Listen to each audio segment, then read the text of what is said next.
What is up, everyone? Welcome back to Great A's TV, and today we're going to be talking about the murder of Katy Harris. Terry and Crystal Harris lived with their son and two daughters in a trailer home west of San Antonio. They attended Grace Community Church, where they made the acquaintance of Tommy Sales, a used car salesman, and his wife. Sales visited the Harris home several times, asking Terry for counseling about his marital difficulties. On December 31st, 1999, while Terry was away helping a family friend move, Sales made his way to the Harris home. Sales secretly entered the Del Rio, Texas trailer home, armed with the butcher knife. There were 5 people in the house, Terry's wife and kids, and his friend's children. In one bedroom was Crystal Harris and a young girl. In another bedroom was a young boy. And in the last bedroom was a bunk bed occupied by Katy Harris and family friend 11-year-old Crystal Surles. Once getting into the house, Tommy went into the bedroom that Katy and Crystal were in. Sales split his hand over Katy's mouth, who was in the bottom bunk, and brandished a 12-inch butcher knife he had brought with him. He sliced off Katy's shorts and underwear and began fondling her. When she got free, Katy stood up and screamed, but Sales moved to block the door and turned on the lights. Katy yelled, "You cut me." Then Sales got behind her, covered her mouth, then sliced her throat. Twice. He then continued to stab her 16 more times. Sales then turned his attention to Crystal, who said, "I'll be quiet, I promise." Unfortunately, Sales didn't really care and reached over and sliced Crystal's throat. She immediately fell to the ground and pretended to be dead, later saying, "If he knew I was alive, he would come back and kill me for sure." And unfortunately, that is the end of Katy's story. She did end up eventually dying. But this is the beginning of Crystal's story, who has got to be one of the bravest and smartest 11-year-olds I ever read about. And just from that one point right there where she pretended to be dead so Tommy wouldn't do anything else to her, and it just gets even crazier afterwards. She is probably the only reason why this case ended up getting solved. Assuming that everyone in the house had been killed, Crystal ran outside. Holding her hand to her throat, she went to the neighbor's house a quarter of a mile away. The neighbor, Herb Betts, saw her covered in blood and called 911. When she arrived at the neighbor's house, she was unable to speak due to her throat wound.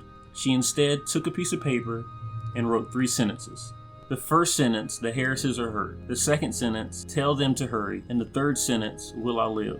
She also drew a quick sketch of Tommy that later helped police eventually identify Katy's killer.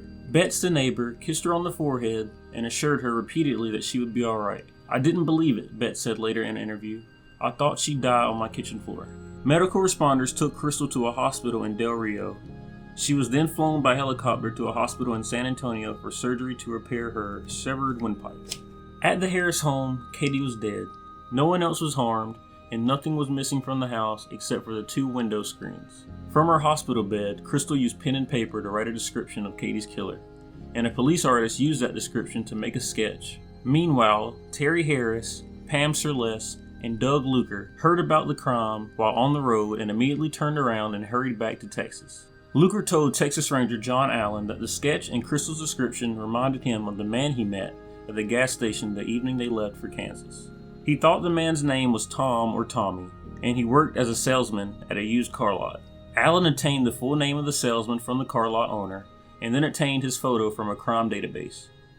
Crystal then identified Sales as her attacker from a lineup of 6 photos. Sales was arrested at his trailer on January 2nd of 2000.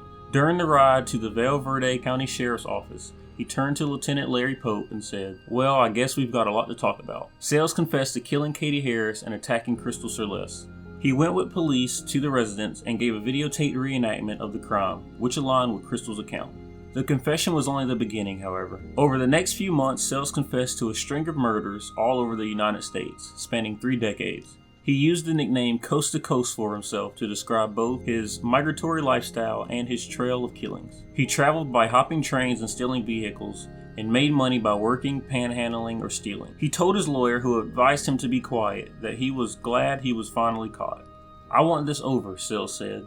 There is footage of Tommy's walkthrough or reenactment of the scene, and I'll leave a link to it in the description. At the trial, Sales pled not guilty. He didn't admit to killing Katy or sexually assaulting her, but he did admit to attacking Crystal. And now I'm going to give a little more history on Tommy Sales and the type of person that he was. In July 1985, when he was 21 years old, Sales was working at a carnival in Missouri. There he met Anna Cordy, who had brought her 4-year-old son to the carnival as a treat. Anna found Sales attractive and invited him back to her home that same evening. According to Sales, he had sex with Anna, but woke during the night to find her stealing from his backpack. Seizing her son's baseball bat, he beat her to death. He also murdered her son in case he could be used as a witness. The 2 badly beaten bodies were found 3 days later, by which time Tommy Lynn Sales had moved on. In 1997, 10-year-old Joel, son of Julie Ray Harper, was murdered. His mother was convicted, but the conviction was overturned. Her family told police that Sales had invaded their home and killed Joel because the mother was rude to Sales earlier that night at a nearby convenience store. Sales is also suspected of about 10 more crimes. One in particular, the Darden family murders, were especially brutal. He cut off Russell Darden's genitals while Russell was still alive. He made him watch as he attempted to rape a very pregnant Ruby Elaine Dardine. She gave birth prematurely during the attack, and he beat her and the newborn to death. He also killed the couple's 3-year-old child because he didn't want any witnesses of the attack to live. And this just shows how, first of all, how crazy Tommy Sales was and how lucky the Harris family was. The fact that he only went in and attacked 2 of the 5 people in that house is extremely lucky. And that makes you think if anybody else were to have woken up, or if he would have seen anyone else, he probably would have killed everyone in that house. And Tommy Sale was sentenced to death row and later executed. The Harris family ended up moving back to Kansas after Katy's murder. And in an interview in 2001, Tommy Harris said, "It eats me up that I tried to help Tommy. I talked with him. He was a guy down on his luck that I tried to help. He repaid me by killing my daughter." And this is an extremely sad case. Just the senseless murder of a 13-year-old girl and the attempted murder of a 10 to 11-year-old girl for no reason, just because he knew that the fathers were away. Like, I don't understand why he felt the need to do this and do this crime in the first place. And it's a shame that a little girl lost her life because of that, but some people are just think differently, wired differently. I don't know, but this man deserves to be in jail. I'm not really for the death penalty or anything like that, but if anybody deserved it, it was definitely this guy. I mean, it makes no sense. And then there's so many other crimes that he is connected to. I mean, that Dardine family is just, that's ridiculous. That someone could do something like that. It makes no sense to me whatsoever. It's scary because at the end of the day, he is a human. So if he's capable of doing something like that, so is anyone else. But something has to be off for you to even consider doing something like that. And then something else has to be off for you to actually go through and do something like that for no reason. It makes no sense to me. These are some, like, when I read cases like this, it's just, it rubs me differently. Like, I can't stand it. But that is the story of Katy Harris. Leave a comment, like, subscribe. Let me know what you think about this. I'm going to look into that Dardine family case a little more just because I want some more details on that. And I'll probably eventually do a video on that as well. But thank you for watching.